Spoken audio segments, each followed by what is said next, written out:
Model है जिसको मणिपुर में रिपीट किया गया है। ये कुछ नई चीज नहीं है। इसको हमें गुजरात से अलग करके हम इसे मीडिया तो वही दिखाता रहेगा कि सीमा हैदर कभी नाच रही है, कभी गा रही है, कभी खा रही, कभी सिंदूर लगा रही, कभी की चीख नहीं सुनाई देती। ये वो लोग हैं जिनको मणिपुर की चीख नहीं सुनाई देती, अपनी पहलवान बेटियों की चीख सुनाई नहीं देती। ये वे लोग हैं जिनको कटवा नहीं दिखता था।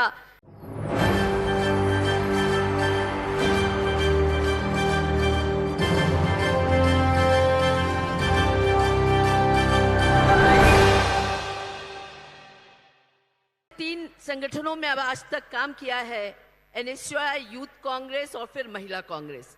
पर यूथ कांग्रेस में काम करने का मजा ही अलग है। और once a Youth Congress always a Youth Congress. और यूथ कांग्रेस में आकर एक अलग जोश आ जाता है, एक अलग काम करने की शक्ति आ जाती है। तो वो शक्ति मैं आप सभी में देख रही हूं।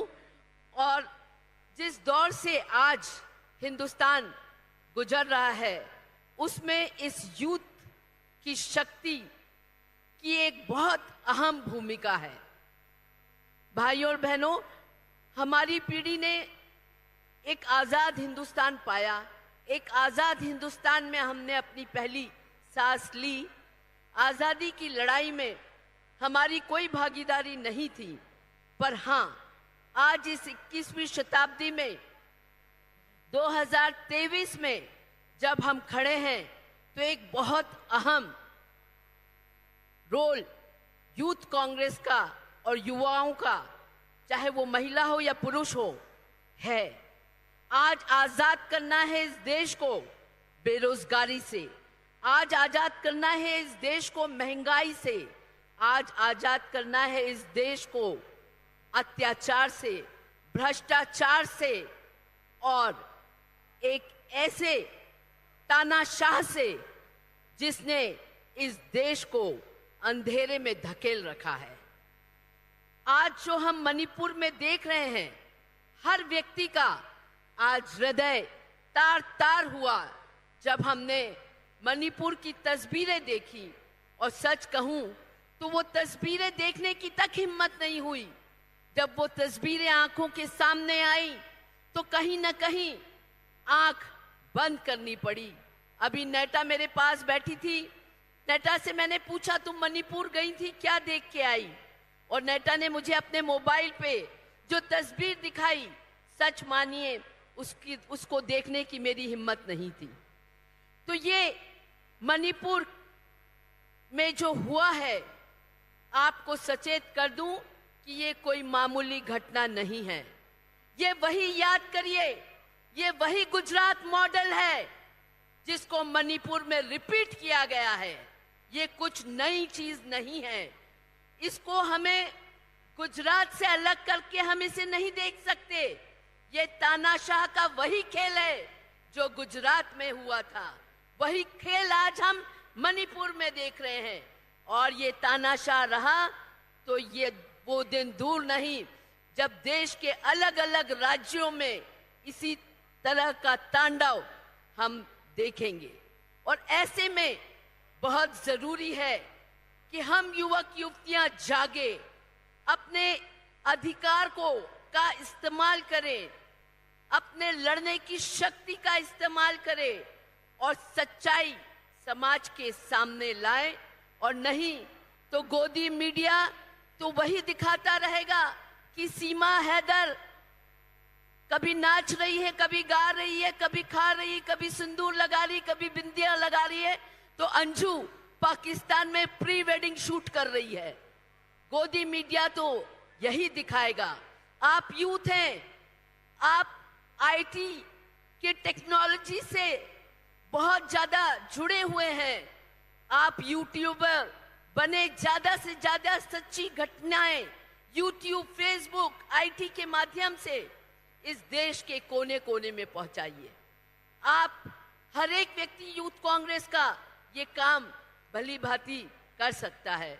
और मुझे विश्वास है जो हमारे आईटी डिपार्टमेंट है यूथ कांग्रेस का, वो इसमें एक अहम भूमिका निभा सकता है। और जहां तक बहनों की बात है, अभी आपने शक्ति प्रोग्राम का लॉन्च किया, उसके लिए बधाई देती हूं।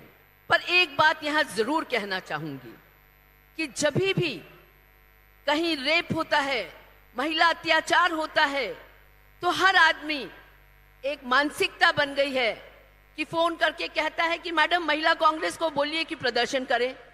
अरे क्यों? महिला कांग्रेस अकेले क्यों प्रदर्शन करेगी? क्यों यूथ कांग्रेस प्रदर्शन नहीं कर सकती रेप, गैंग रेप पर? क्यों महिला अत्याचार पर यूथ कांग्रेस नहीं खड़ी हो सकती? जब किसी पुरुष पे कुछ होता है, महिला कांग्रेस आगे जाके लड़ाई लड़ती है। पर यूथ कांग्रेस का दायित्व है कि वो जब महिला अत्याचार हो, यूथ कांग्रेस उस अत्याचार के खिलाफ लीड ले और महिला कांग्रेस उसके साथ खड़े रहे।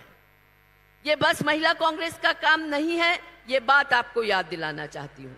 और साथ ही भाइयों और बहनों, अभी हमने देखा, हम कुछ आशा इस सरकार से, इस डिक्टेटर से, अमित शाह या मोदी से नहीं कर सकते। वहां मणिपुर चल रहा है, मोदी और अमित शाह को मध्य प्रदेश में आने से फुर्सत नहीं मिल रही है।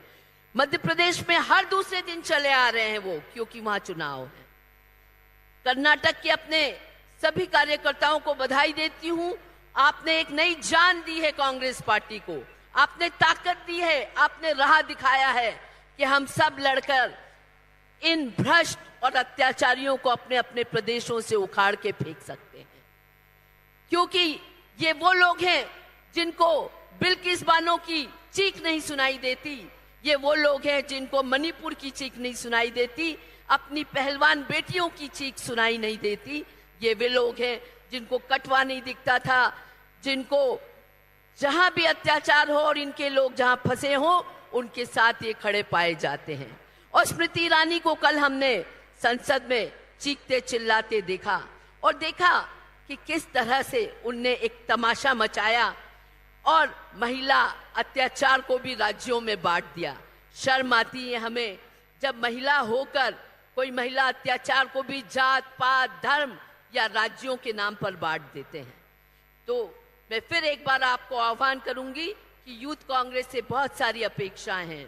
ये वही यूथ है जो आजादी के पहले देश को आजाद करने के लिए लड़ा था, और उसके बाद ये वही यूथ है जिसने 77 में इंदिरा जी को ताकत दी थी। ये वही यूथ है जिसने राजीव जी को ताकत दी थी। ये वही यूथ है जिसने सोनिया जी और राहुल जी को ताकत दी है। और जब मैं यूथ की बात करती हूँ, महिलाओं की बात करती हूँ, तो मैं अपने लाडले नेता राजीव जी को नहीं भूल सकती। आज आप और हम महिलाएं इस पार्टी में सशक्त हैं, तो कहीं वो राजीव जी की सोच थी जिसने हमें 33 नहीं 50% का आरक्षण दिया, और उस आरक्षण के चलते आज हमारी हजारों बहनें नगर पालिका, नगर निगम, तमाम चुनाव में जीत के आती हैं। पर ये सपना राजीव जी का अधूरा है, जिसको हमको पूरा करना है। ये अधिकार हमारा, हमें विधानसभा और लोकसभा में भी लेना है। तो मैं यूथ कांग्रेस से आह्वान करूंगी कि 33% आरक्षण, महिला आरक्षण के लिए वो भी लड़ाई लड़े और महिला कांग्रेस का और कांग्रेस के नेताओं का साथ दे, तभी राजीव जी का सपना पूरा होगा। पुनः बधाई देते हुए धन्यवाद।